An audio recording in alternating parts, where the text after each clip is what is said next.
The daycare was supposed to be safe. A bright, cheerful place in a sleepy little town, filled with laughter, crayons, and tiny hands tugging at toys. Sarah Miller thought she'd found the perfect spot for her 2-year-old daughter, Lily, a place where her little girl could play and grow while Sarah worked long shifts to keep their small family afloat. It was 2007, and Sarah was just 25, a single mom with big dreams for her daughter. She'd kiss Lily's forehead every morning, whispering, "I'll see you soon, my sunshine," before rushing off to her job at the diner. But one ordinary Tuesday, everything changed. Sarah arrived at the daycare to pick Lily up, her heart humming with the usual excitement of seeing her daughter's gap-toothed grin. Instead, she found chaos. Teachers were frantic. Parents were shouting. And Lily was gone. Vanished from the playground in the blink of an eye. The police came, searched, asked questions, but the trail went cold. A toddler abducted at daycare, how does that even happen? Sarah's world shattered. Days turned into weeks, weeks into years, and the ache in her chest never dulled. She'd lie awake at night, picturing Lily's curly brown hair, her giggle, wondering if she was out there, somewhere, still calling for her mom. Fast forward 18 years to 2025. Sarah's life isn't what it used to be.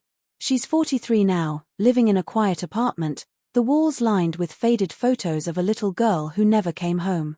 She doesn't talk about Lily much anymore, it hurts too much. But she carries on, working as a nurse, helping others heal even though her own wound never has. One rainy afternoon, Sarah's waiting at the doctor's office, flipping through a fashion magazine to pass the time. It's just another glossy cover, another story about some celebrity she doesn't care about. But then she turns the page, and her breath catches. There's a photo, a young woman, maybe 20, with curly brown hair and eyes that feel familiar. The headline reads, "Black teen gives seat to pregnant white woman." She hands him a life-changing note. But Sarah's not focused on the words.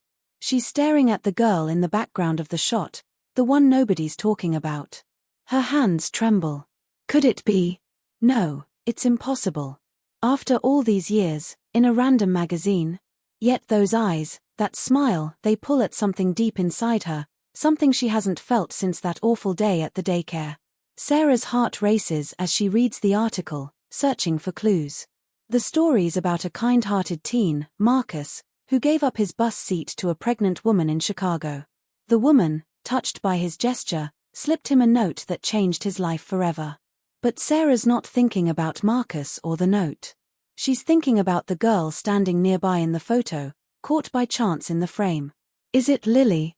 Could her daughter, stolen 18 years ago, be alive and well, living a life Sarah knows nothing about?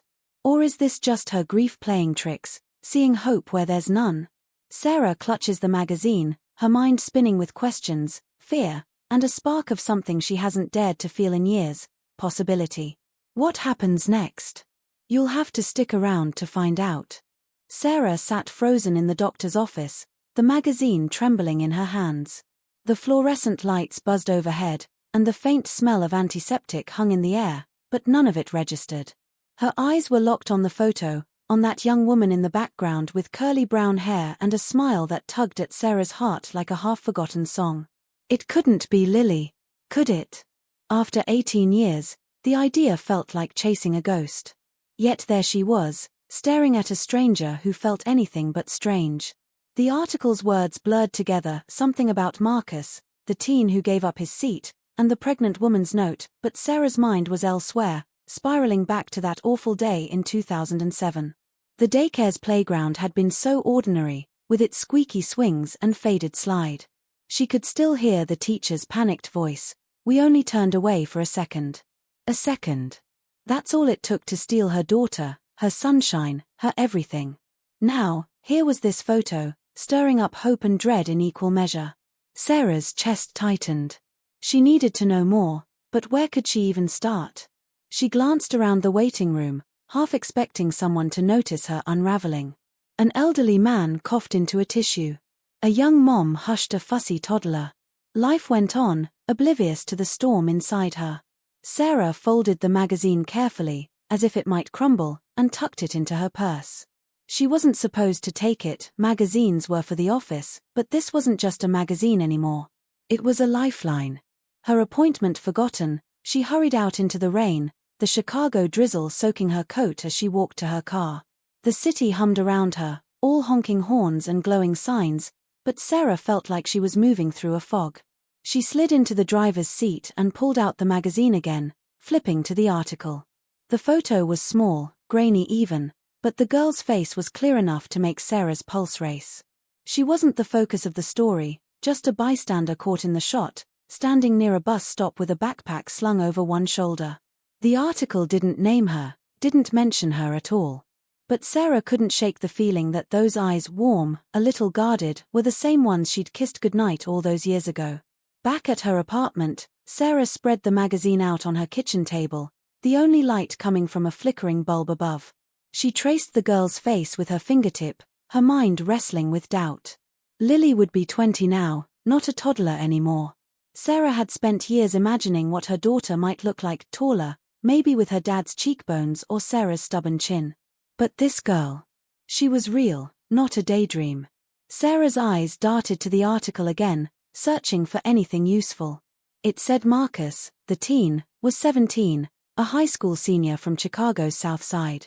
The pregnant woman, Emily Carter, was a local teacher who'd been so moved by Marcus's kindness that she'd written him a note.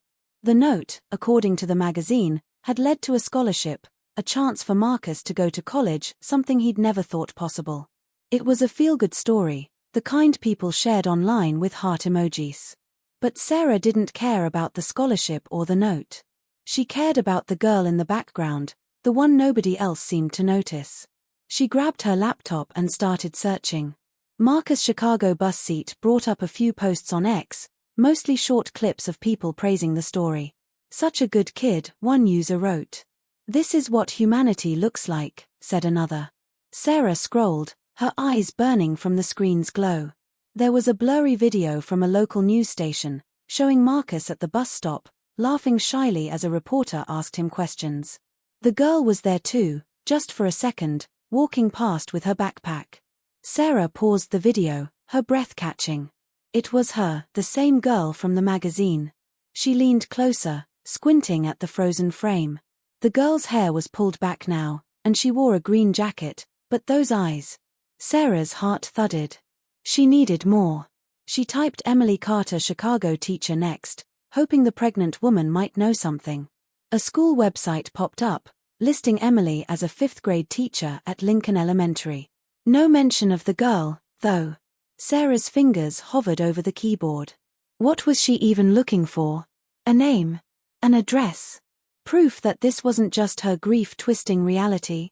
The clock on the wall ticked past midnight, but Sarah didn't notice. She kept digging, piecing together scraps of information like a puzzle with half the pieces missing.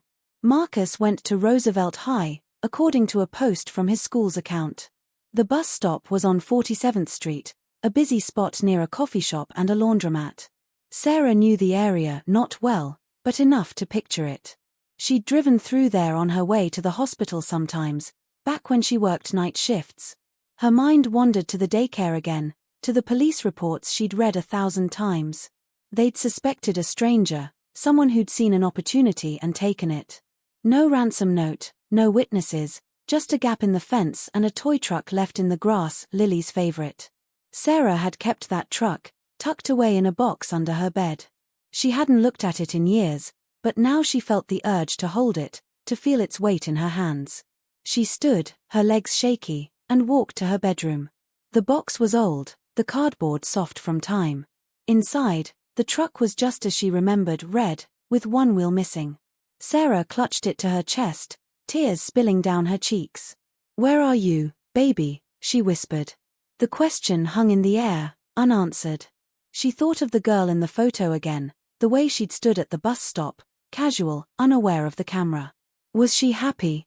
Safe? Did she even know she was missed? Sarah's mind churned with possibilities, each one more painful than the last. What if this girl wasn't Lily? What if she was, but didn't want to be found? The thought made Sarah's stomach twist. She'd spent 18 years searching, clinging to hope even when it felt like a betrayal to keep going. Now, this tiny spark, a blurry photo in a magazine, was threatening to unravel everything she'd built to survive. Sarah went back to the kitchen and poured herself a glass of water, her hands still shaking. She needed to focus, to think clearly.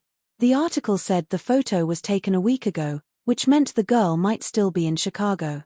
Sarah could go to the bus stop, maybe ask around. But what would she say? "Hi, I'm looking for a girl who looks like my daughter who was kidnapped 18 years ago." It sounded crazy, even to her.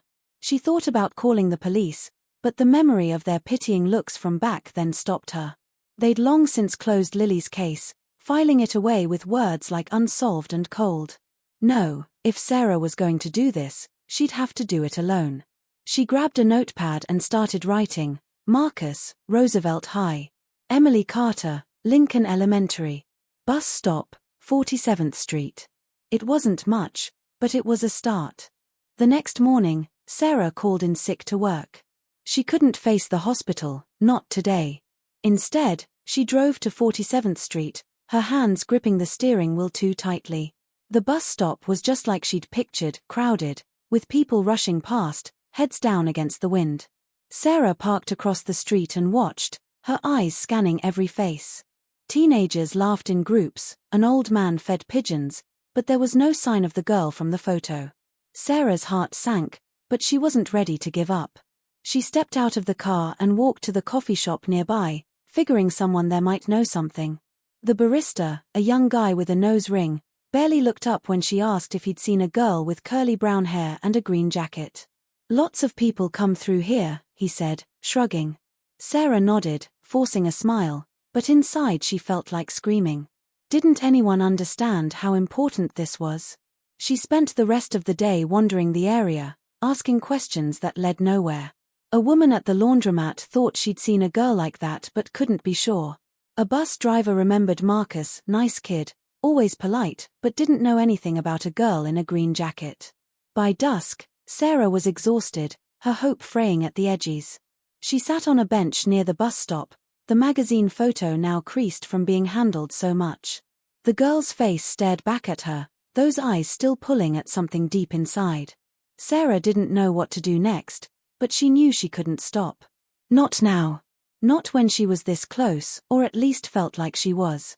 Back home, Sarah's phone buzzed with a text from her friend Jen, asking if she was okay.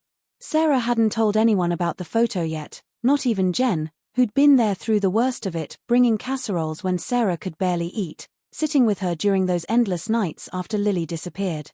How could she explain this? It wasn't just a hunch, it was a gut-deep certainty, mixed with a fear that she was losing her mind. She typed a quick reply, "I'm fine, just tired," and set the phone down. She didn't want to lie, but she wasn't ready to share this fragile hope, not when it could shatter so easily. Instead, she turned back to her laptop, pulling up the school website for Roosevelt High. Maybe Marcus knew the girl. Maybe he'd seen her before. It was a long shot, but Sarah was used to those. She found a contact page for the school and hesitated, her cursor blinking over the email field. What could she say that wouldn't sound desperate? She started typing, keeping it vague. "Hi, I'm trying to reach Marcus, the student mentioned in the recent news story. I have a question about someone who might have been with him at the bus stop." She hit send before she could second-guess herself, her heart pounding. It wasn't much, but it felt like a step forward. She leaned back in her chair, staring at the ceiling. The apartment was quiet, too quiet, and her thoughts raced to fill the silence. What if Marcus didn't know anything? What if the girl wasn't Lily? What if she was, and Sarah found her, only to learn her daughter didn't remember her at all? The questions piled up, each one heavier than the last. Over the next few days, Sarah kept moving, driven by a mix of hope and fear. She went back to 47th Street, this time with a small stack of flyers she'd made late one night. They had the magazine photo cropped to show just the girl, along with Sarah's phone number and a simple plea, "Do you know her?" She taped them to lampposts and handed them out at the coffee shop, ignoring the curious glances. Most people took the flyers politely, but their eyes said they thought she was chasing a lost cause. Sarah didn't care. She'd been through worse than skeptical looks. She thought about Lily constantly now, her mind replaying every detail of that day at the daycare. The police had interviewed everyone, teachers, parents, even the janitor, but no one saw anything useful. There'd been a delivery van parked nearby, but the driver checked out. A neighbor mentioned a stranger lingering by the park, but the description was too vague to follow up. Sarah had clung to those scraps back then, just like she was clinging to this photo now. One evening, as Sarah was pinning another flyer to a bulletin board outside the laundromat, her phone buzzed. It was an email from Roosevelt High, a reply to her message. Her hands shook as she opened it. The response was short, from a guidance counselor named Ms. Rivera. Marcus is a student here, but I can't share personal information. If you'd like, I can pass along your contact details to him. Sarah's heart leapt, then sank. It wasn't a dead end, but it wasn't a breakthrough either.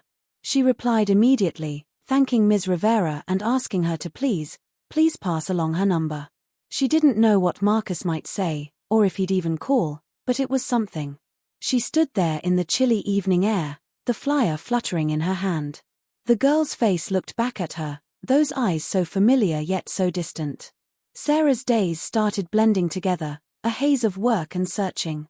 She went through the motions at the hospital, checking charts, comforting patients, but her mind was always on the girl.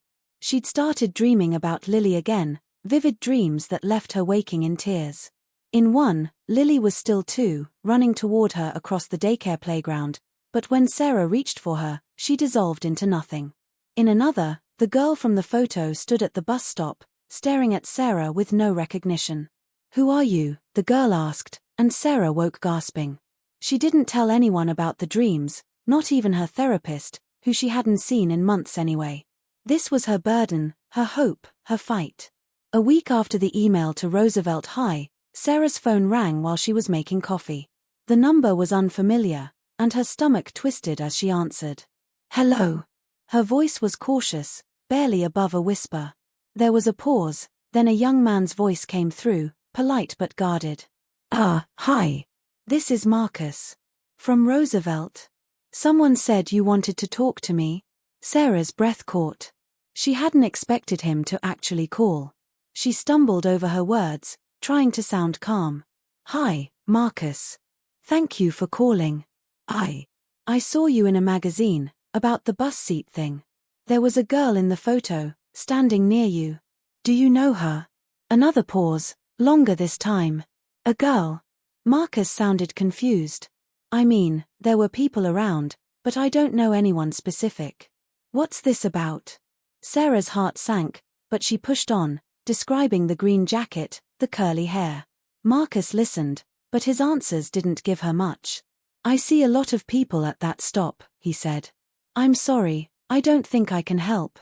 Sarah thanked him, her voice tight, and hung up. She stared at the phone, disappointment settling over her like a heavy blanket. Marcus didn't know the girl, or at least, he didn't think he did. But Sarah wasn't ready to let go. She thought about Emily Carter again, the pregnant woman from the article. Maybe she'd seen something Marcus hadn't. Sarah found the school's number online and called, leaving a voicemail for Emily. "Hi, my name's Sarah Miller. I'm trying to find someone who was at the bus stop with Marcus last week. It's important. Please call me back." She left her number and hung up, her hands clammy. Waiting was the worst part, but it was all she could do now. As the days dragged on, Sarah kept up her routine work, flyers, checking her phone for calls that didn't come.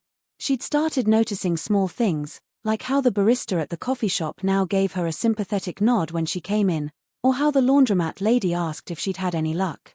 The neighborhood was starting to know her story, or at least bits of it. Sarah didn't mind. If it meant someone might recognize the girl, she'd tell the world. But the lack of answers was wearing her down. She'd look at the magazine photo every night, searching for new details, a freckle, a scar, anything to confirm or deny what her heart kept screaming. The girl's backpack had a small pin on it, Sarah noticed one evening. It was hard to make out, maybe a flower or a star. She wrote it down on her notepad, another tiny clue that might mean nothing. One afternoon, Sarah was at the bus stop again, taping up a new flyer, when an older woman approached her. She had a kind face, with deep lines around her eyes, and she held a grocery bag in one hand.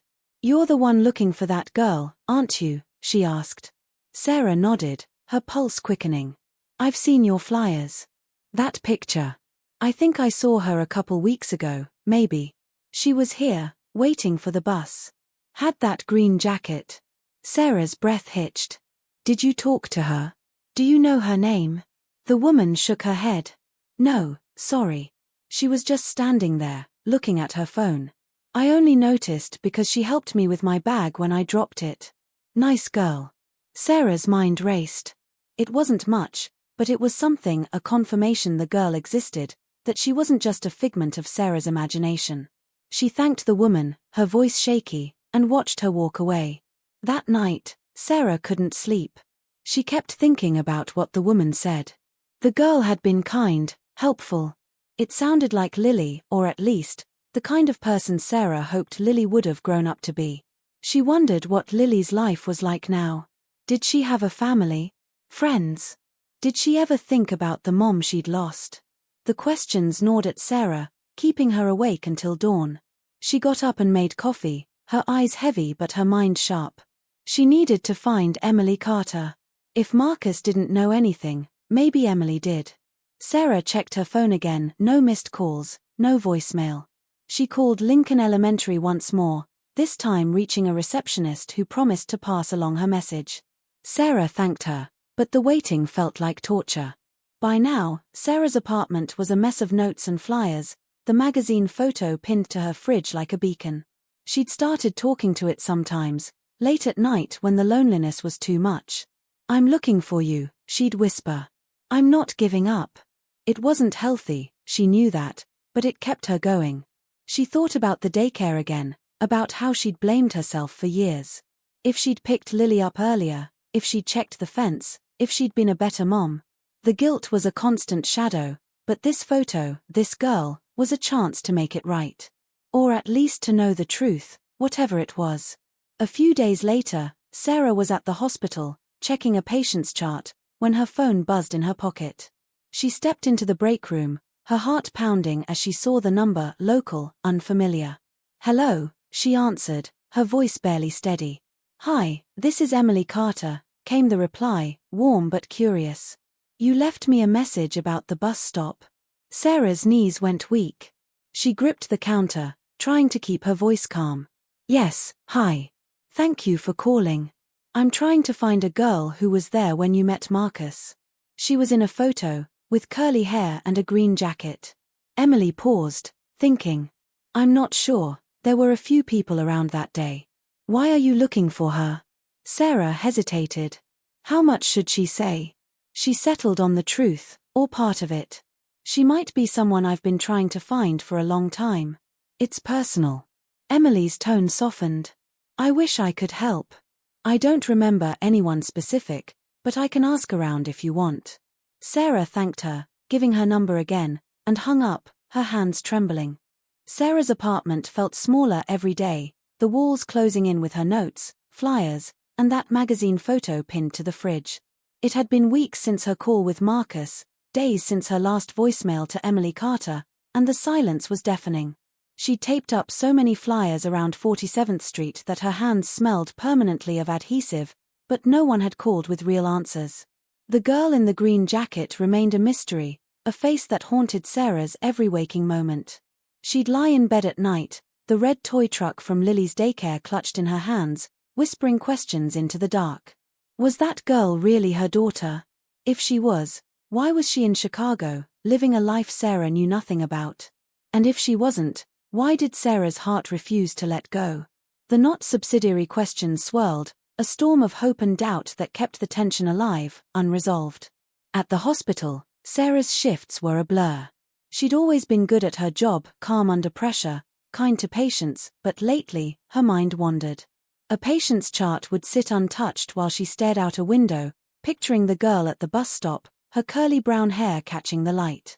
Her co-workers noticed. "You okay, Sarah?" her friend Maria asked one morning, her brow furrowed. Sarah forced a smile, nodding, but the lie felt heavy.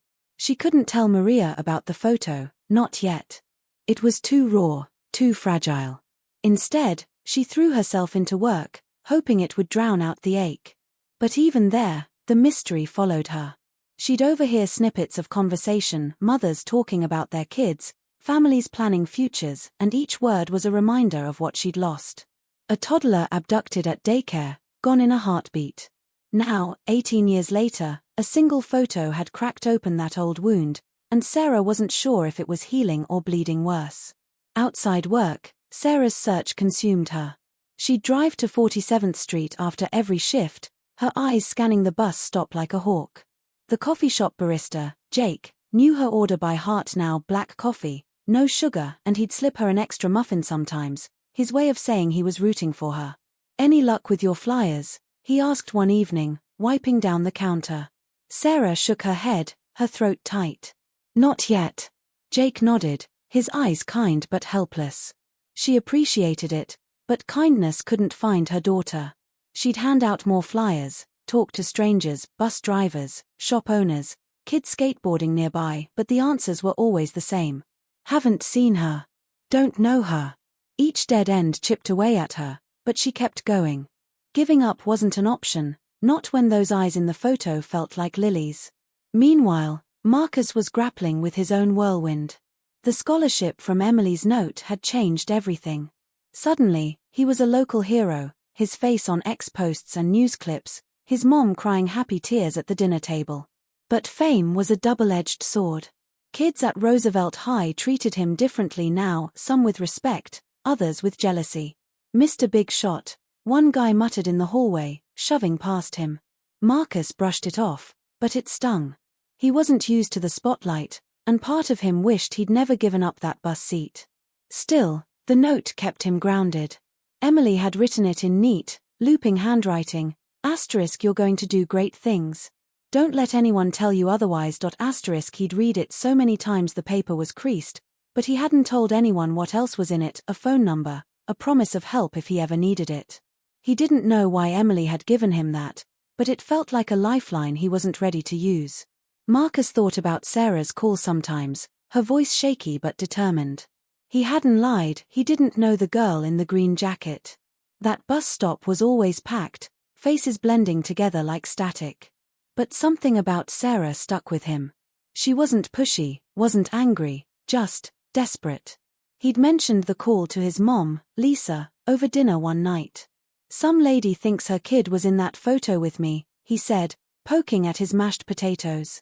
Lisa frowned, setting down her fork. "Her kid? Like, a runaway or something?" Marcus shrugged. "Didn't say. Just asked about a girl with curly hair." Lisa's eyes softened.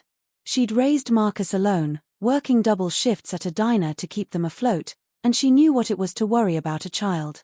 "If she calls again, hear her out," she said. Marcus nodded, but he wasn't sure he wanted to get involved. His life was complicated enough. Across town, Emily Carter was navigating her own chaos. At 32 weeks pregnant, she was exhausted, her classroom at Lincoln Elementary a whirlwind of fifth graders and lesson plans. The bus stop moment with Marcus had been a fluke. She'd been so tired, so overwhelmed, that his small kindness hit her hard. She'd scribbled the note on impulse, slipping in her number without thinking it through. Now, Marcus was a star, and Emily was fielding calls from reporters, parents, even a college recruiter who wanted her to vouch for him. She didn't mind, but the attention was a lot. Then came Sarah's voicemails, quiet but urgent, asking about a girl at the bus stop. Emily listened to them late at night, her husband, Tom, snoring beside her.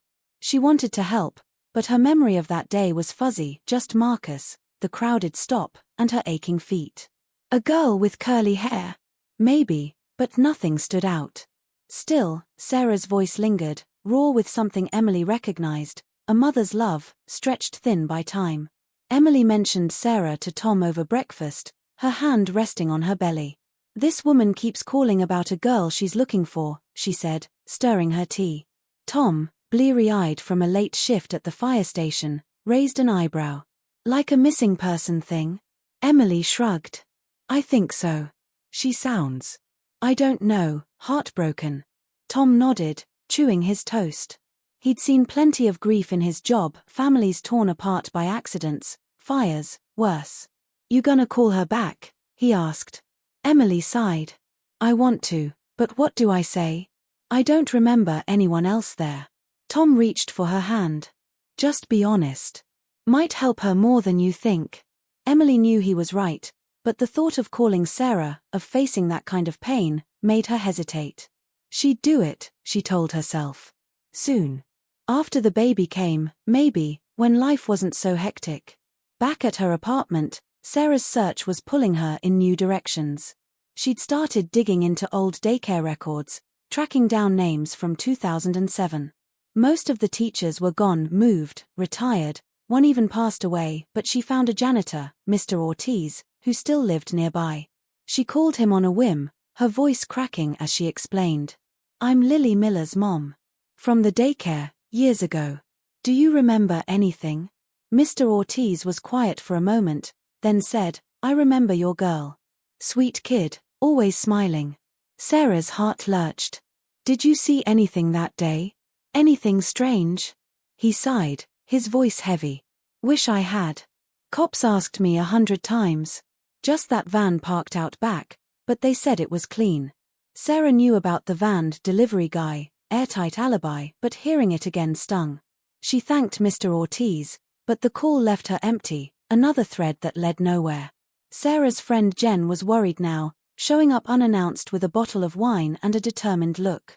You're scaring me, Jen said, sinking onto the couch. You're not eating, you're not sleeping. What's going on with this photo? Sarah hesitated, then pulled the magazine from her purse, pointing to the girl in the green jacket. I think it's her, Jen. I know it sounds crazy, but I feel it. Jen studied the photo, her face unreadable. She'd been there when Lily disappeared, holding Sarah's hand at the police station, crying with her when the searches turned up nothing. I get why you're doing this, Jen said carefully, but what if it's not her? I don't want you to get hurt again. Sarah's jaw tightened. I'm already hurt. I've been hurt for 18 years. Jen didn't argue, but her silence said enough. She hugged Sarah before leaving, whispering, I'm here, okay? Sarah nodded, but alone again, she felt the weight of Jen's doubt. Was she chasing a ghost? Marcus, meanwhile, was starting to notice things at the bus stop. Maybe it was Sarah's call, but he paid more attention now, watching faces, catching details.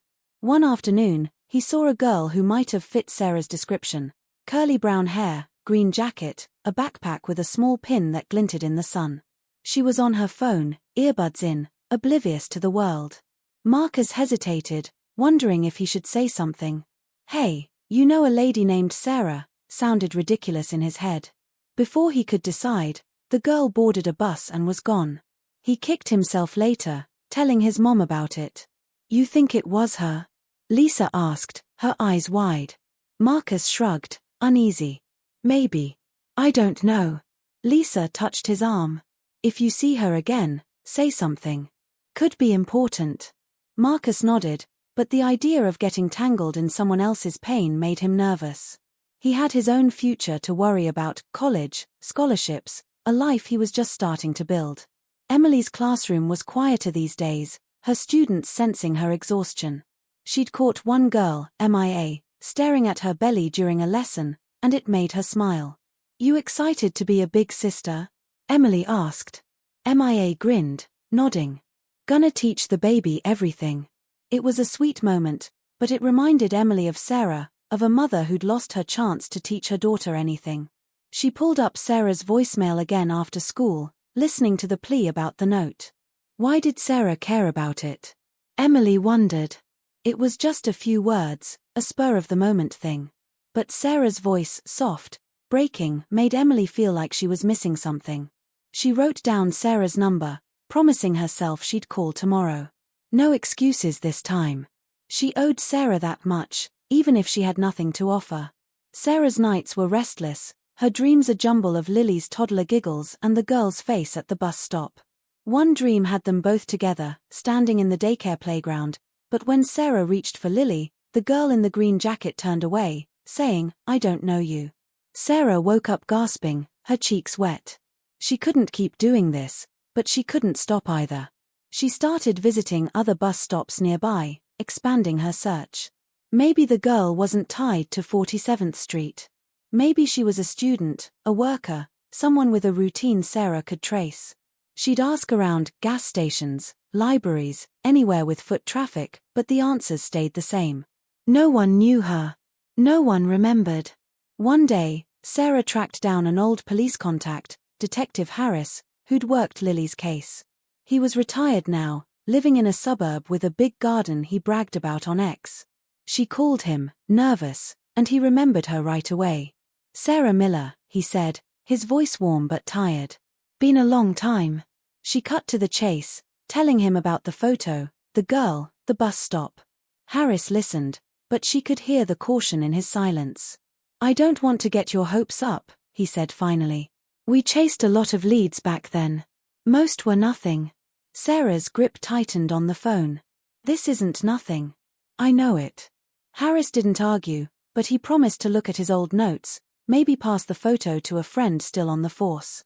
It was a small win, but Sarah clung to it, desperate for any movement. Marcus's life kept speeding up.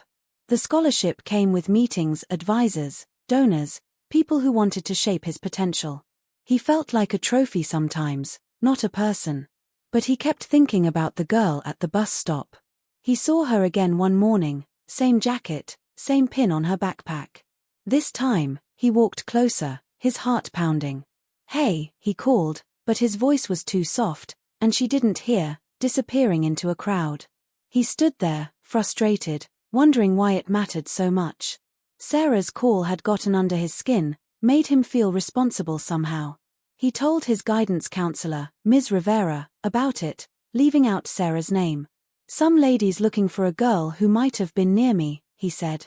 Ms. Rivera frowned. "You don't have to get involved, Marcus. Focus on your future." But Marcus wasn't so sure. What if the girl was important? What if he could help? Emily finally called Sarah back, her hands sweaty as she dialed. It was late, the baby kicking like crazy, but she couldn't put it off anymore. Sarah answered on the first ring, her voice breathless. "Hello." Emily swallowed. "Hi, Sarah. It's Emily Carter. I got your messages." Sarah's relief was palpable, even through the phone. "Thank you for calling. I need to know about that day. The girl in the photo." Emily explained what she remembered, nothing much, just Marcus and a blur of strangers. "I'm sorry," she said. "I wish I had more." Sarah's voice stayed steady, but Emily heard the strain. "What about the note? You gave Marcus a number. Why?" Emily hesitated. She hadn't expected that question. "It was just, in case he needed help. I don't know why I added it." Sarah went quiet, then thanked her and hung up. Emily sat there, uneasy, feeling like she'd let Sarah down. Sarah's notepad was a mess now, names, numbers, theories scrawled in every margin. She added Emily's call to the list, circling the word note. Why had Emily given Marcus her number? Was it really just kindness, or was there more to it? Sarah's mind spun, grasping for connections. Maybe the girl knew Emily. Maybe she was a student, a neighbor, someone tied to that bus stop for a reason. Sarah drove to Lincoln Elementary the next day, parking across the street. She watched teachers come and go, kids spilling out at dismissal, but no sign of the girl. She felt like a stalker, but desperation didn't care about pride. She needed answers, and every dead end only made her dig harder. The tension wasn't just Sarah's. Marcus felt it too, carrying Sarah's question like a pebble in his shoe. He started noticing other things, whispers about a girl at school, someone who kept to herself, always wore a green jacket. He didn't know her name, but it nagged at him. He asked a friend, Jamal, about her one day. "You mean Kayla?" Jamal said, tossing a basketball. "Quiet, kinda artsy." "Why?"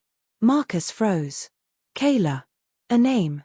He didn't know if it was the girl, but it was something. He didn't tell Sarah, not yet. He needed to be sure, and part of him was scared of what sure might mean. Emily's unease grew too. Sarah's call had stirred something, a guilt she couldn't name. She talked to her principal about it, keeping it vague.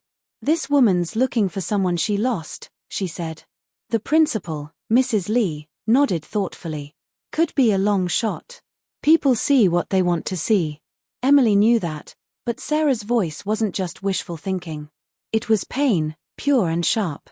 Emily started watching her students closer, wondering if any of them could be the girl Sarah meant. One girl, Sophia, had curly hair and a quiet way about her, but no green jacket, no backpack with a pin. Still, Emily kept an eye out, her instincts telling her Sarah's search wasn't over. Sarah's world was narrowing, her focus razor-sharp. She'd stopped calling Jen as much, stopped going to book club, stopped everything that wasn't about the girl. But the more she pushed, the more the doubts crept in. What if Jen was right? What if this was all in her head? She'd sit with the toy truck, running her thumb over its broken wheel, and wonder if she was losing herself. Yet every time she looked at the photo, those eyes, that smile, she felt it again, certainty, mixed with fear. The girl was out there, somewhere, and Sarah was running out of time to find her. The magazine was tattered now, the photo creased from her touch, but it was still her anchor, her reason to keep going. Sarah's days had become a rhythm of searching and waiting, each moment stretched tight with hope and fear. The magazine photo, now creased and worn, was a constant in her purse, pulled out at every bus stop, coffee shop, or corner store she visited. The girl in the green jacket haunted her, those curly brown eyes staring back, daring Sarah to keep going. She'd taped so many flyers around Chicago that her face was becoming familiar to strangers, the woman with the desperate eyes and a crumpled picture. Still looking for her? Jake, the barista, asked one chilly morning, sliding her coffee across the counter. Sarah nodded, her throat too tight to answer. She couldn't stop, not when she felt so close, even if close was just a feeling with no proof. The toddler abducted at Daycare 18 years ago was out there, or maybe she wasn't, but Sarah's heart refused to let go of the girl in the photo, the one who might be Lily. Her apartment was a maze of notes now, pinned to walls, scattered on the table, spilling onto the floor. Names, dates, places: Marcus, Emily, 47th Street, Kayla. That last one, overheard from Marcus's friend, had lodged in Sarah's mind like a splinter. Kayla. Was that her? She'd called Marcus again, leaving a voicemail when he didn't pick up. "Hi, it's Sarah. I heard about a girl named Kayla. Does that ring a bell? Please, call me back." Her voice had cracked, betraying the calm she tried to fake. Marcus hadn't called back, and the silence gnawed at her. She pictured him at school, maybe dodging her because he didn't want trouble, or maybe because he knew something and was scared to say it. Either way, Sarah couldn't sit still. She drove to Roosevelt High one afternoon, parking across the street, her hands sweaty on the steering wheel. Kids poured out at dismissal, laughing, shoving, living lives untouched by her pain. She scanned every face, every backpack, hoping for a glimpse of curly hair or that green jacket. Nothing. Just another dead end, but it didn't stop the ache in her chest from growing. Marcus wasn't dodging Sarah, not exactly. Life was just coming at him too fast. The scholarship had opened doors, college tours, interviews, a future he could taste, but it also brought pressure. Everyone wanted a piece of him, from teachers to reporters to classmates who suddenly acted like his best friend. He kept Emily's note in his wallet, a reminder of why he was doing this, but even that felt heavy sometimes. Sarah's voicemails didn't help. Her latest one, about Kayla, had thrown him. He knew Kayla, sort of quiet girl in his art class, always sketching in a notebook, green jacket slung over her chair. Could she be the one Sarah meant? He'd seen her at the bus stop a few times, always alone, earbuds in, like she was in her own world. The idea that she might be tied to Sarah's search made his stomach twist. What if she was someone's missing kid? What if she wasn't? Marcus didn't want to mess up her life or Sarah's by jumping to conclusions. He told himself he'd talk to Kayla tomorrow, maybe ask if she knew anything, but the thought made him nervous. He wasn't a detective. He was just a kid who gave up a bus seat. Emily Carter was feeling the weight too. At 34 weeks pregnant, every step was a chore, her body aching as she waddled through Lincoln Elementary's halls.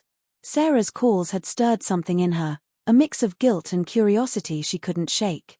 She'd finally called Sarah back, offering what little she remembered, but it wasn't enough. Sarah's questions about the note, why the number, Why Marcus had caught her off guard. Emily hadn't meant anything by it, just a gut instinct to help a kid who seemed lost. But now, with Sarah's voice echoing in her head, she wondered if there was more to that day. She'd started noticing kids at the bus stop more, half hoping to spot the girl Sarah described. One evening, waiting for her own bus, she saw a teenager with curly hair, a green jacket tossed over one arm. The girl was gone before Emily could get a good look, but it left her uneasy. Was that her? She didn't tell Sarah, she had no name, no proof, but the encounter stuck, adding to the tension she already carried. At home, Tom noticed her distraction. "You're thinking about that woman again," he said, rubbing her shoulders. Emily sighed. "I just feel like I'm missing something, you know?" Tom nodded, but neither of them had answers. Sarah's search was pulling her deeper into places she hadn't expected. She'd started talking to Detective Harris Moore, the retired cop who'd worked Lily's case. He was kind but blunt, warning her not to get too hopeful. "Photos can trick you," he said during one call, his voice crackling through the phone. "Grief makes us see what we want." Sarah didn't argue, but she didn't agree either. She sent him the magazine photo, her hands shaking as she hit send. "Just look, please," she said. Harris promised he would, even dug up old files from 2007, yellowed reports, witness statements, a sketch of that stranger by the park no one could pin down. He didn't say it, but Sarah heard the doubt in his pauses. She didn't care. Doubt was an old friend, one she'd learned to ignore. She kept moving, kept searching, her notepad now a lifeline of clues. Kayla, green jacket, backpack pin, Emily's number. Each piece felt like it was leading somewhere, even if she couldn't see the path. One night, Sarah couldn't sleep, the toy truck heavy in her hands. She sat on her couch, the magazine open to that photo, and let herself imagine Lily, not the toddler she'd lost, but a young woman, 20 years old, living a life Sarah had missed. Did she laugh like Sarah did, loud and unself-conscious? Did she love books, like Sarah had read to her every night? The questions hurt, but they also fueled her. She grabbed her laptop and searched again, typing Kayla Chicago into X, hoping for a hit. A few profiles popped up, too vague, too young, too far away, but one post caught her eye, a local art show at a community center near 47th Street, mentioning a Kayla who'd won a prize for a sketch. No last name, no photo, but Sarah's pulse quickened. Could it be her? The center was only a mile from the bus stop. She wrote down the address, her hands trembling. Tomorrow, she'd go. Tomorrow, she might be closer. The next day, Sarah called in sick to work again, her voice hoarse from lack of sleep. She drove to the community center, a squat brick building with colorful murals on the walls. Inside, it smelled like paint and coffee, kids' laughter echoing from a back room. A woman at the front desk smiled as Sarah approached, holding the flyer with the girl's photo. "I'm looking for someone," Sarah said, her words tumbling out. "Her name might be Kayla. She won an art prize here." The woman's smile faded slightly, replaced by caution. "We've got a lot of kids come through," she said, glancing at the flyer. "I don't know if I recognize her." Sarah's heart sank, but she pushed on, asking about the art show, the sketch, anything. The woman promised to check with the art teacher, but her tone said she didn't expect much. Sarah left her number, her hope fraying but not gone. As she walked out, she saw a bulletin board covered in drawings, landscapes, faces, dreams in pencil and charcoal. One sketch stopped her cold, a bus stop, crowded, with a figure in a green jacket standing alone. No signature, just a small pin drawn on the backpack, a star. Sarah's breath caught. It was her. She stood there, frozen, her mind racing. Was this Kayla's sketch? Did it mean the girl remembered that day, or was it just a coincidence? Sarah wanted to tear the drawing down, take it home, study every line, but she didn't. Instead, she snapped a photo with her phone, her hands shaking so badly the image blurred. She drove to 47th Street next, her usual ritual, but this time felt different. The air was heavier, the stakes higher.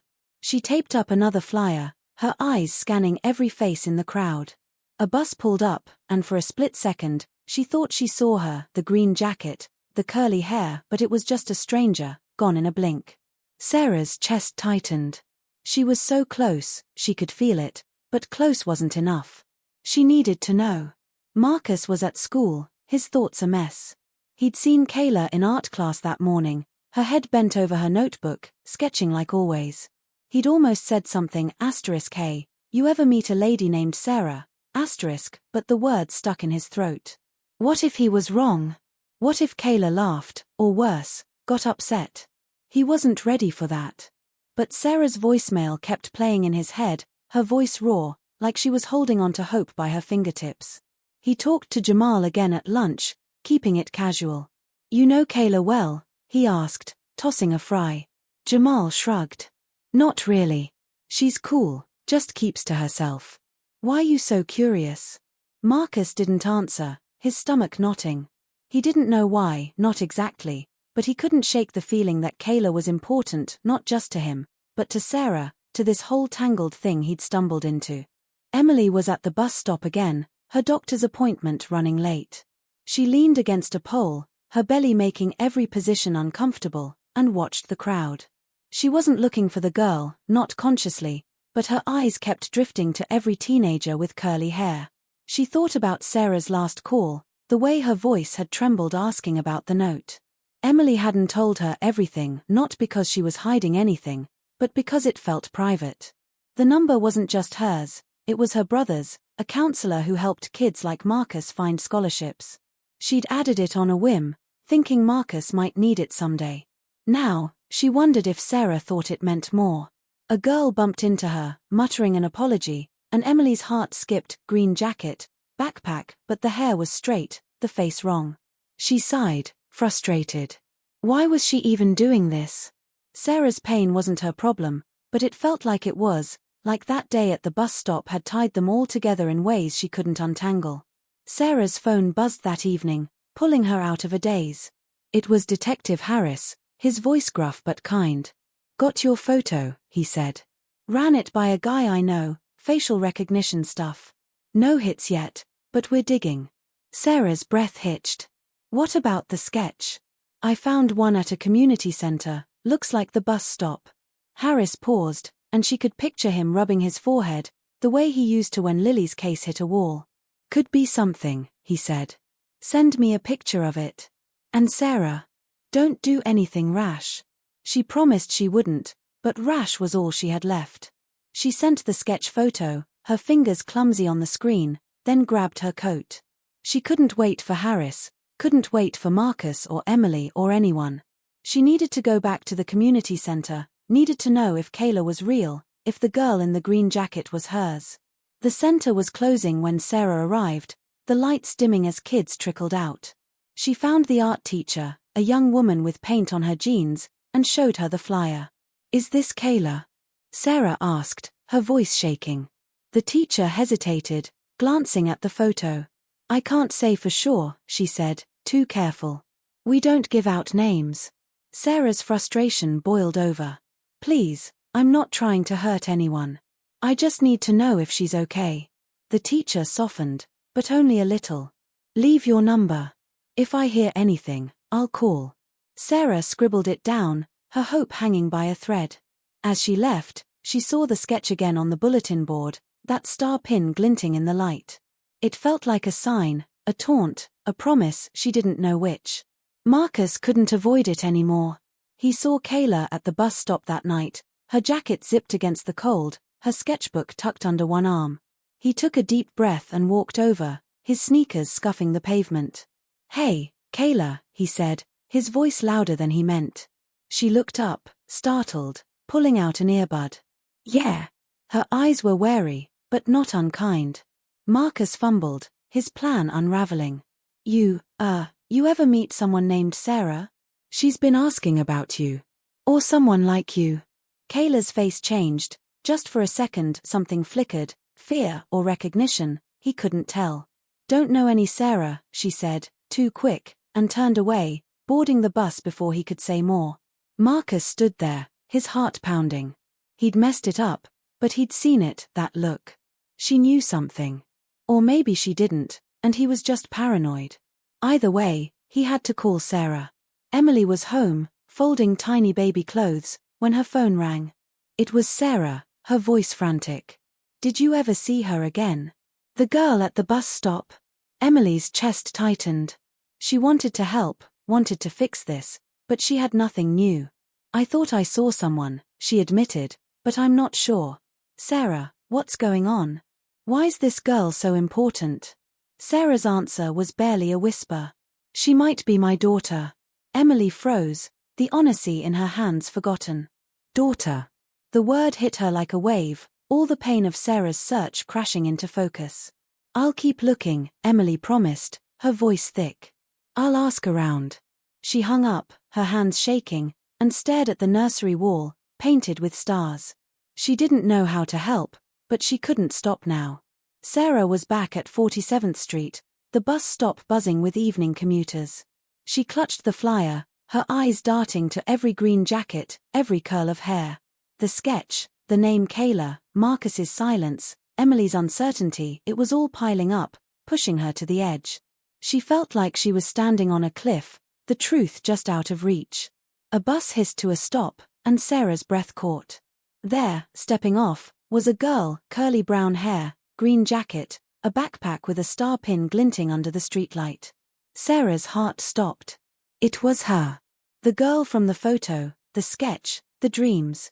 Sarah took a step forward, then another, her voice trembling as she called out, "Excuse me." The girl turned, her eyes meeting Sarah's, and for a moment, time froze. Did she know her? Was this Lily? Sarah's hand reached out, the flyer shaking, but before she could say more, the girl's expression shifted, confusion, maybe fear, and she backed away, disappearing into the crowd. Sarah stood there, her pulse roaring, the world spinning. She was so close, closer than she'd ever been, but the girl was gone again, and the question burned brighter than ever. Who was she? Sarah's heart was still hammering as the crowd swallowed the girl in the green jacket. The bus stop on 47th Street buzzed with its usual chaos, horns honking, people brushing past, but to Sarah, it felt like the world had stopped. She'd seen her, really seen her, those curly brown eyes locking with hers for a fleeting second before the girl vanished. Was it fear in her expression? Recognition? Sarah couldn't tell, but it was enough to make her legs weak. She clutched the flyer, now crumpled from her grip, and scanned the faces around her, desperate for another glimpse. The star pin on the girl's backpack glinted in her memory, a tiny detail that felt like a lifeline. A toddler abducted at daycare 18 years ago, a mother's endless search, and now this, a moment so close to truth it burned. Sarah wanted to chase after her, to shout her name, but what name? Lily? Kayla? She didn't know, and that uncertainty rooted her to the spot, her breath shallow and ragged. She stumbled to a nearby bench, her purse slipping to the ground as she sat. The magazine photo was still inside, creased and worn, a constant reminder of why she couldn't stop. That girl, her daughter, maybe, was out there, living a life Sarah had been excluded from. The thought was a knife, twisting deeper with every question. Why had she run? Did she know Sarah was looking for her? Or worse, did she not want to be found? Sarah's hands shook as she pulled out her phone, scrolling to Marcus's number.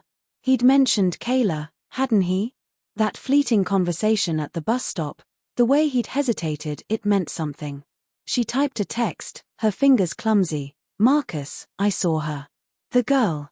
Is her name Kayla? Please, I need to know."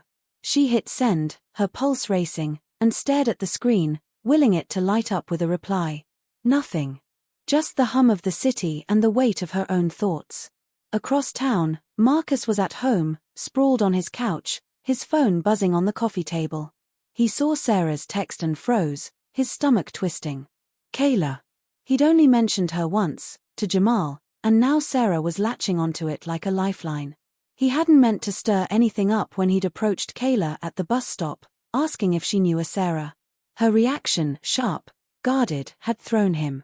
"Don't know any Sarah," she'd said, but her eyes said something else, something Marcus couldn't read.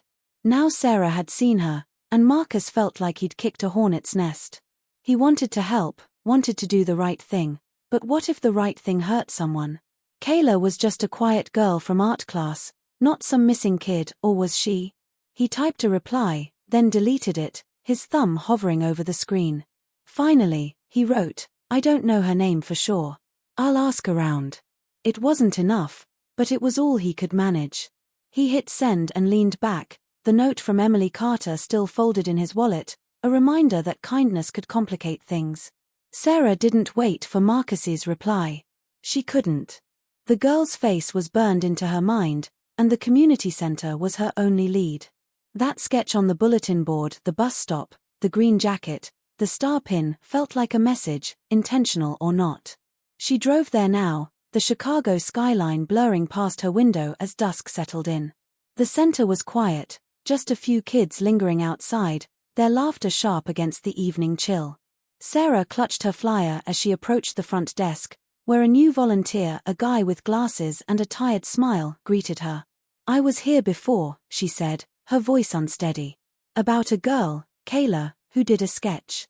I need to talk to the art teacher again." The volunteer frowned, checking a clipboard. "Art teacher's gone for the day," he said. "But I can take a message." Sarah's frustration flared, but she forced it down, scribbling her number for what felt like the 100th time. As she turned to leave, her eyes caught the bulletin board again. The sketch was still there, but something was different, a new drawing pinned beside it, a portrait of a woman with tired eyes and a faint smile. Sarah's breath stopped. It looked like her. She stood there, her heart pounding so loud she thought the kids outside might hear it. The sketch wasn't signed, just like the last one, but the lines were the same, the style unmistakable. Was this Kayla's work? And if it was, why Sarah? Had the girl seen her flyers, her face plastered around 47th Street? Or was it deeper, a memory, a connection, a mother she didn't know she'd lost? Sarah's fingers brushed the paper, tracing the curve of the woman's cheek. It was a mirror, a stranger's view of her pain, and it shook her to her core. She snapped a photo, her hands trembling, and hurried out, the air outside biting her cheeks. The twist wasn't just the sketch, it was the question it raised. Did the girl know who Sarah was? The stakes were higher now, the truth closer but more dangerous. If this was Lily, what had her life been like? And if it wasn't, what was Sarah chasing? Back at her apartment, Sarah spread everything out on her kitchen table, the magazine, the flyers, the photos of the sketches. Her notepad was a chaos of names and theories, but the new drawing changed everything. She stared at it, her own face staring back, and felt a surge of something new, not just hope, but fear. What if the girl was watching her, leaving these sketches like breadcrumbs? Or worse, what if she was warning Sarah to stay away? The thought made her stomach churn, but she couldn't shake it. She called Detective Harris, her voice barely steady. "I found another sketch," she said, sending him the photo. "It's me, I think. At the community center." Harris's pause was heavy, his tone cautious. "That's interesting," he said. "Could be a coincidence, Sarah, but I'll check it out. Don't go back there alone, okay?" She promised, but the promise felt hollow. She had to go back. She had to know. Marcus was wrestling with his own questions. Kayla had been quieter in art class today, her sketchbook closed, her eyes darting to the door like she expected trouble. He'd tried talking to her, casual, nothing heavy, but she'd brushed him off, her smile tight. "I'm fine," she'd said, but Marcus wasn't convinced. He thought about Sarah's text, about the girl running at the bus stop. Was Kayla scared? Hiding something? He didn't know her well enough to ask, but the idea that she might be tied to Sarah's pain was eating at him. He pulled out Emily's note again, staring at the phone number she'd included. He hadn't called it, hadn't needed to, but now he wondered if Emily knew more than she'd let on. Maybe she'd seen Kayla that day, noticed something Marcus hadn't. He dialed before he could talk himself out of it, his heart thumping as it rang. Emily answered, her voice warm but tired. "Marcus? Everything okay?" He hesitated, then blurted, "That lady, Sarah, she's asking about a girl named Kayla. You ever see her at the bus stop?" Emily's silence was answer enough. She didn't know, but the name hit her hard. Emily was folding laundry when Marcus called, her belly tight with a Braxton Hicks contraction. His question about Kayla threw her, stirring up the unease she'd carried since Sarah's last call. She'd seen a girl like that, curly hair, green jacket, but names were a blank. Still, Marcus's voice, usually so steady, had an edge that made her pause. "I don't know a Kayla," she said, choosing her words carefully. "But I'll keep an eye out. Why's this matter so much?" Marcus didn't answer right away, and when he did, it was vague. "Just trying to help someone." Emily hung up, her mind racing. Sarah's daughter. Marcus's questions. A girl who might be Kayla. It was all connected, but how? She thought about the note she'd given Marcus, the number she'd added on impulse. Her brother, a counselor, had helped kids before: runaways, foster teens, kids with secrets. Could he know something? She texted him, keeping it light. "Ever work with a girl named Kayla, maybe 18, artsy?" His reply came fast. "Not sure." "Why?" Emily didn't answer. She didn't know why, not yet, but the pieces were falling together, and she wasn't sure she liked the picture they made. Sarah couldn't stay still. She drove to 47th Street again, the bus stop a beacon in her mind. It was late, the crowd thinner, but she didn't care. She needed to be there, needed to feel the place where she'd seen her. The flyer in her hand was tattered now, the girl's face almost faded, but Sarah held it like a prayer. She taped it to a lamppost, her eyes scanning the shadows. That's when she saw it, a flash of green, just across the street, near the coffee shop. Her breath caught. It was her, wasn't it? The girl stood under a streetlight, her backpack slung low, her head bowed over her phone. Sarah's feet moved before her brain caught up, carrying her closer, her voice trembling as she called, "Hey, wait." The girl looked up, her eyes wide, and for a moment, Sarah thought she'd stay. But then she turned, fast, slipping into an alley beside the shop. Sarah ran after her, her heart in her throat, but the alley was empty when she reached it, just a dumpster and a flickering light. She stood there, gasping, the flyer slipping from her fingers to the wet pavement. Her phone buzzed, breaking the silence. It was Marcus, his text short but heavy. "I talked to Kayla. She says she doesn't know you, but I think she's scared. Be careful, Sarah." Sarah's knees buckled, and she leaned against the alley wall, the words blurring on her screen. Scared. Kayla was scared. Of her. Of something else. The twist hit her like a wave. What if Kayla knew who she was, but wasn't running from Sarah? What if she was running from something bigger, something tied to why she'd vanished 18 years ago? The stakes weren't just about finding Lily anymore, they were about what had kept her hidden, what had shaped her life since that day at the daycare. Sarah's breath hitched as she looked down the empty alley, the girl's absence louder than any answer. She was closer than ever, but the truth felt further away, tangled in secrets she couldn't yet unravel. Sarah stood in the alley, the damp air clinging to her skin as Marcus's text burned in her mind. Kayla's scared. Be careful. Her heart pounded, the flyer now a soggy mess at her feet, the girl's face, maybe Lily's, staring up from the pavement. The bus stop on 47th Street was just yards away, its lights flickering in the Chicago night, but it felt like a world apart. A toddler abducted at daycare 18 years ago had led her here, to this moment, chasing a girl in a green jacket who might hold the answers to her shattered life. Kayla. The name felt like a key, but to what? Sarah's legs trembled as she picked up the flyer, her resolve hardening. She couldn't stop now, not when she was so close. The fear in Kayla's eyes, the sketch of Sarah's face at the community center, it all meant something. She didn't know if Kayla was running from her or something else, but she had to find out. She wiped her eyes, took a shaky breath, and headed back to her car, the weight of 18 years pushing her forward. The next morning, Sarah's phone buzzed as she poured coffee, her hand still unsteady from a sleepless night. It was Detective Harris, his voice gruff but urgent. "Sarah, we got something. That sketch you sent, the one of you? We traced it to a community center program for foster kids. One of the names on the roster is Kayla Thompson, 20 years old." Sarah's mug slipped, coffee splashing across the counter. Kayla Thompson. Foster kids.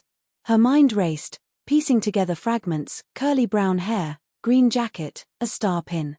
"Is it her?" she whispered, barely able to form the words.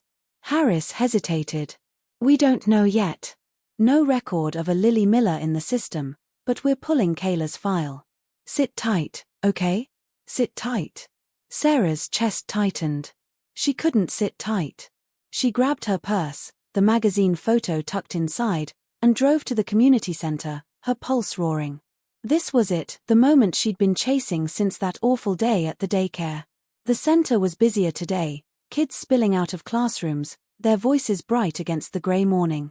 Sarah clutched her flyer as she approached the art teacher, the same woman with paint-splattered jeans she'd met before. "Kayla Thompson," Sarah said, her voice raw. "I need to see her. Please." The teacher's face tightened, but something in Sarah's eyes must have broken through. "She's in the back, finishing a project," she said softly. "But go easy, okay? She's private." Sarah nodded, her throat too tight to speak, and followed the teacher down a hall lined with drawings. Her heart pounded with every step, the sketches blurring past, bus stops, faces, stars. She thought of Lily's giggle, her tiny hand clutching that red toy truck, and the pain of 18 years hit her all at once. Was this really her daughter? Or was she about to unravel someone else's life? The art room was quiet, just the scratch of pencils and the hum of a heater. Kayla was there, alone at a table, her green jacket draped over a chair, her curly brown hair falling over her sketchbook. Sarah froze in the doorway, her breath catching.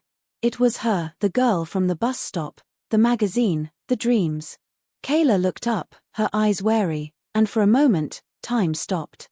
Sarah's voice trembled as she stepped forward, holding out the flyer. "Kayla. I'm Sarah. I've been looking for you." Kayla's pencil stilled, her expression unreadable. "Why?" she asked, her voice low, guarded. Sarah's heart cracked. I think you might be my daughter." Her name was Lily. She was taken from a daycare when she was 2. The words spilled out, raw and desperate, and Kayla's face changed, shock, fear, something deeper. She stood, her chair scraping the floor, and shook her head. "I'm not Lily. I'm sorry, but you've got the wrong person." Sarah's world tilted, but she didn't back down. She pulled out the magazine photo, her hands shaking. "This is you, isn't it? At the bus stop with Marcus? And the sketch, the one of me, why did you draw it?" Kayla's eyes darted to the photo, then away, her breath hitching. "I draw what I see," she said, too fast. "I don't know you." But her voice cracked, and Sarah saw it, a flicker of doubt, a question she wasn't asking out loud. The room felt too small, the air too thick, as Sarah took another step.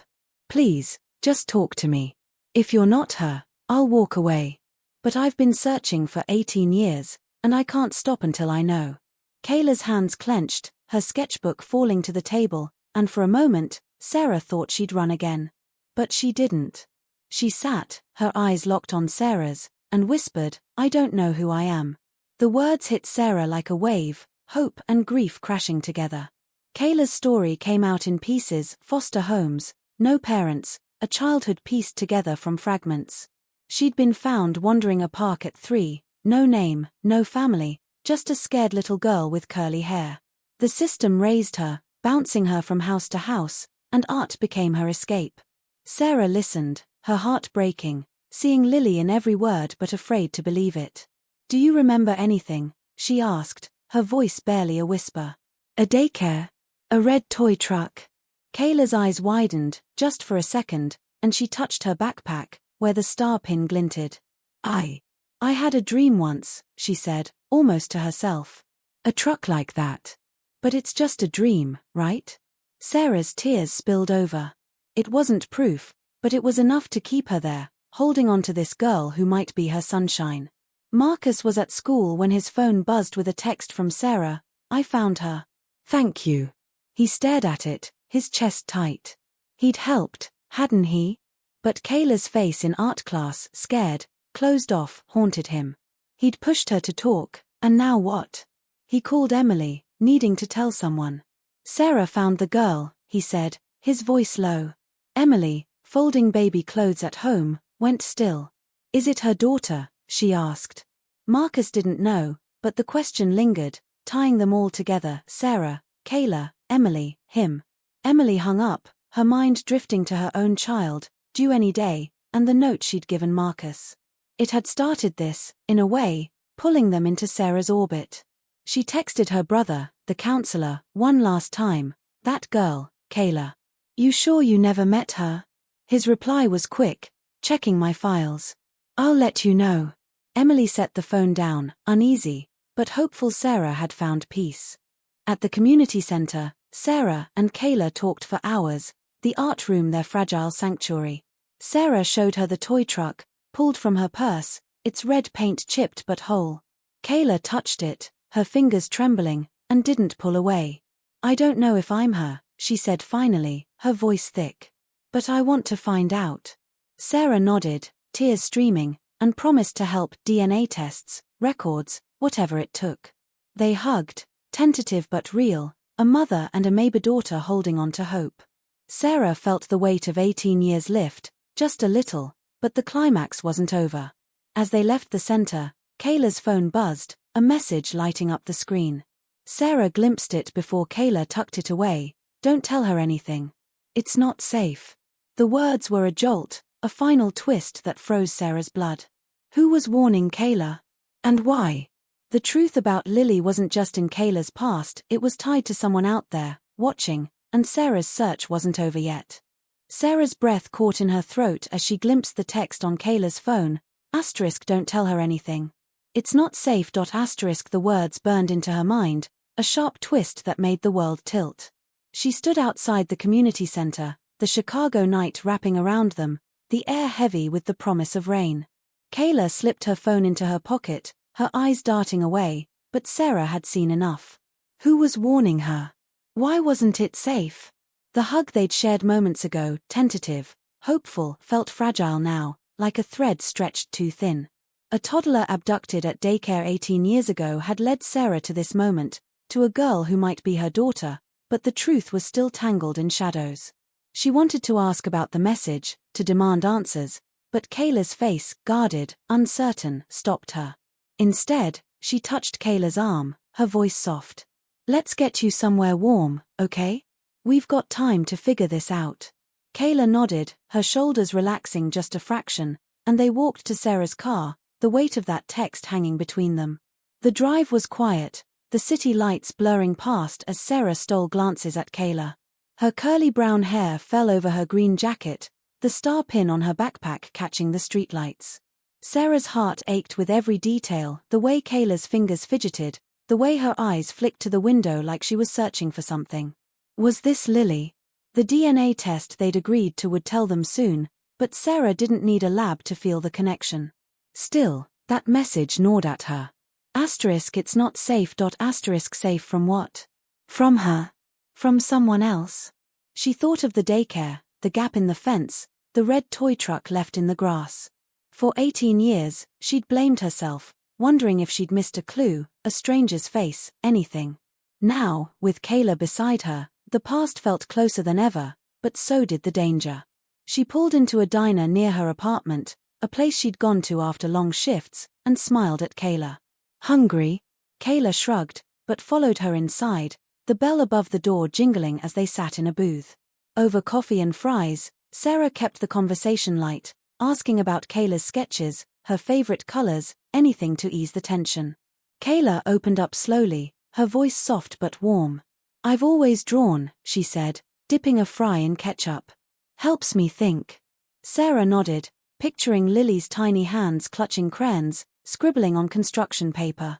You're really good, she said, meaning it. That sketch of the bus stop, it felt alive. Kayla's eyes flickered, and for a moment, Sarah thought she'd mentioned the other drawing, the one of Sarah's face, but Kayla just smiled, small and shy. Sarah didn't push.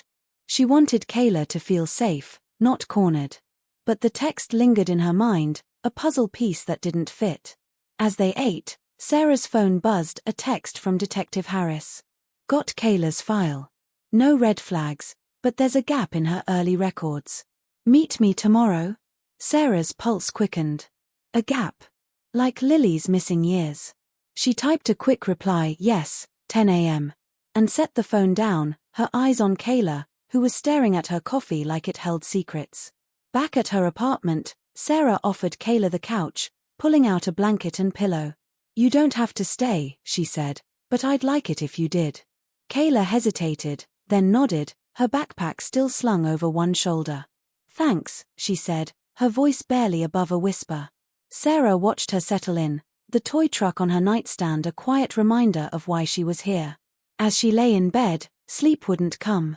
She kept seeing that text, hearing Kayla's words, "I don't know who I am. The DNA test would give them answers, but what about the warning? Was someone out there, watching Kayla, watching her?" Sarah's mind spun to the daycare again, police reports, dead ends, the delivery van that led nowhere. She'd always thought Lily's abduction was random, a stranger's impulse, but what if it wasn't? What if someone had planned it, someone who still had a stake in keeping Kayla hidden? The thought chilled her, but it also lit a fire. She wasn't just searching for her daughter anymore, she was fighting for the truth. The next morning, Sarah met Harris at a coffee shop near his old precinct, leaving Kayla at the apartment with a promise to be back soon. Harris looked older than she remembered, his hair grayer, but his eyes were sharp as he slid a folder across the table. "Kayla Thompson," he said, tapping it. "Found at 3, no ID, raised in foster care. No birth certificate, no parents claiming her. System assumed she was abandoned." Sarah's hands shook as she opened the folder, scanning pages of dates, homes, social workers. "Abandoned," she said, her voice tight. "Or taken." Harris leaned back, his face unreadable. "Possible. But there's nothing tying her to Lily, no records, no witnesses. DNA's your best bet." Sarah nodded, her throat burning. "What about that gap you mentioned?" Harris sighed. "Her first year in the system's a blank. No one knows where she was before that park. Could mean nothing or everything." Sarah's mind raced. A blank year. A toddler abducted at daycare, found a year later with no name. It fit, didn't it? But that text "it's not safe" made her wonder if the gap hid something darker. She drove home, her thoughts a tangle. Kayla was awake, sketching at the kitchen table, the toy truck beside her. Sarah's heart skipped, she hadn't left it there. "You found this?" she asked, keeping her voice steady. Kayla nodded, her fingers tracing the truck's broken wheel. "It was in the living room. Reminds me of something, but I don't know what." Sarah sat across from her, her pulse pounding. "Kayla, I need to ask you something. Last night, your phone, someone texted you. They said it wasn't safe. Who was it?" Kayla's hand froze, her eyes darting to her backpack. "Nobody," she said, too quick. "Just a friend messing around." Sarah didn't believe her, but she saw the fear in Kayla's face, the same fear from the bus stop. "If you're in trouble, I can help," Sarah said softly. "You don't have to be alone." Kayla's lips trembled, but she didn't answer, turning back to her sketch, a park, a swing set, eerily like the one near the daycare.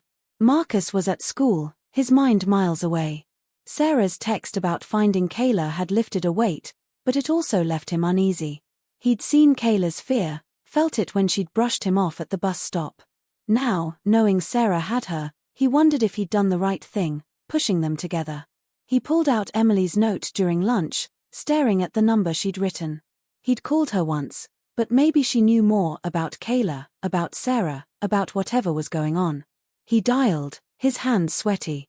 Emily answered, her voice strained. She was on maternity leave now, days away from giving birth. "Marcus, you okay?" she asked. He told her about Sarah and Kayla, keeping it vague. "Just making sure I didn't mess anything up," he said. Emily's pause was heavy. "You did good, helping Sarah. But if Kayla's scared, there's a reason. Be careful, okay?" Marcus hung up, his stomach knotting. Careful. Everyone was saying that now, but careful didn't explain why Kayla was running. Emily sat in her nursery, rocking in a glider, her hands on her belly. Marcus's call had stirred up the questions she'd tried to bury. Kayla. Sarah. The bus stop. She texted her brother again, pushing for answers about foster kids he'd counseled. His reply had been short, found a Kayla Thompson, old case. Rough start, but she's okay now. Why you digging? Emily hadn't answered. She didn't know how to explain the pull she felt, the need to help Sarah find peace. She thought about the note she'd given Marcus, the moment that started it all. A black teen gives a seat to a pregnant white woman. She hands him a life-changing note. It was a simple story, but it had spiraled into something bigger, something that touched them all. Emily closed her eyes, whispering a wish for her baby, for Sarah, for Kayla. She didn't know how it would end, but she hoped they'd all find what they needed. Sarah and Kayla spent the day together, moving carefully around each other like dancers learning steps. Sarah took her to the hospital lab for the DNA test, both of them quiet as the nurse swabbed their cheeks. Results in a week, the nurse said, and Sarah nodded, her heart a knot of hope and dread. Back at the apartment, Kayla sketched while Sarah cooked, the smell of pasta filling the space. They talked about small things, movies, music, Chicago's winters, but the big questions hung unspoken. Sarah watched Kayla's hands move over the paper, drawing a star like the one on her backpack. "Why stars?" Sarah asked, stirring sauce. Kayla shrugged, her smile faint. "They feel safe. Like they're always there, even when you can't see them." Sarah's eyes stung. She'd called Lily her sunshine, but stars were close enough. That night, Sarah's phone rang. Harris, his voice low.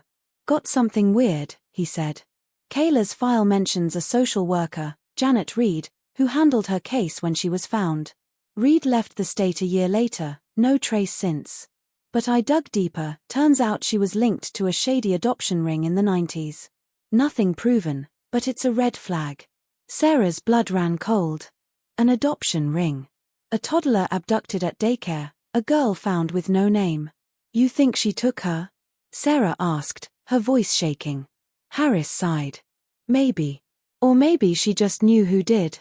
I'm tracking her down, but Sarah, don't tell Kayla yet. We need proof." Sarah agreed, but the call left her reeling. She looked at Kayla, asleep on the couch, her sketchbook open to a drawing of the toy truck. If Janet Reed was involved, then Kayla's fear, that text, it wasn't random. Someone was still out there, guarding a secret. The next day, Sarah took Kayla to 47th Street, a whim she couldn't explain. "I want you to see where I've been looking," she said, parking near the bus stop. Kayla's eyes scanned the crowd, her fingers tight on her backpack. Sarah pointed to the coffee shop, the lamppost with her flyer. "This is where I saw you in the magazine," she said, her voice soft. Kayla nodded, her expression unreadable, but she didn't pull away when Sarah touched her hand. They walked to the coffee shop, where Jake the barista grinned. "Found her, he said, sliding them free coffees. Sarah smiled, her throat tight, but Kayla's eyes were on her phone, a new text lighting up, *leave now. They're watching. Sarah didn't see it, but she felt Kayla tense, her hand slipping from hers. "You okay?" Sarah asked. Kayla nodded, too quick, and stood. "Need the bathroom," she said, heading to the back. Sarah waited, sipping her coffee, but minutes passed, and Kayla didn't return. Her heart sank. She checked the bathroom, empty. Panic clawed at her as she ran outside, scanning the street. No green jacket, no curly hair. "Kayla," she called, her voice breaking, but the crowd didn't answer. She dialed Harris, her hands shaking. "She's gone," she said, tears streaming. She was right here, and now she's gone. Harris was calm, steady. "We'll find her, Sarah. I've got a lead on Reed. She's in Indiana, using a new name. If Kayla's scared, she might have run to protect you." Sarah's breath hitched. Protect her? From what? She thought of the text she'd glimpsed, the fear in Kayla's eyes. This wasn't just about Lily anymore, it was about a truth someone wanted buried. Harris moved fast, coordinating with Indiana police to track Janet Reed. Sarah stayed in Chicago, retracing Kayla's steps, bus stop, coffee shop, community center. She called Marcus, her voice raw. "Have you seen Kayla?" She ran. Marcus's heart sank, he hadn't, but he promised to ask around. He went to school, checking the art room, the halls, anywhere Kayla might be. Nothing. He texted Emily, desperate. "Kayla's missing." Sarah's freaking out. Emily, now in labor, read it between contractions, her heart heavy. She couldn't help, not now, but she prayed Kayla was safe, that Sarah would find her. Her brother called later, his voice tense. "Kayla Thompson, I remember her. Quiet kid, always drawing. Her file had a note, no contact with bio family. I thought it was standard, but maybe not. Emily's breath caught, but the next contraction hit, and she let it go, focusing on her baby. Sarah didn't sleep. She drove to every place she'd seen Kayla, her flyers now a cruel reminder of another loss. But Harris called at dawn, his voice triumphant. "We got Reed. She's talking. Says she worked with a group that relocated kids, no questions asked. Kayla was one of them, handed over by someone who claimed she was unwanted." Sarah's knees buckled. "Who?" she whispered. Harris hesitated. "She doesn't know names, but we're close.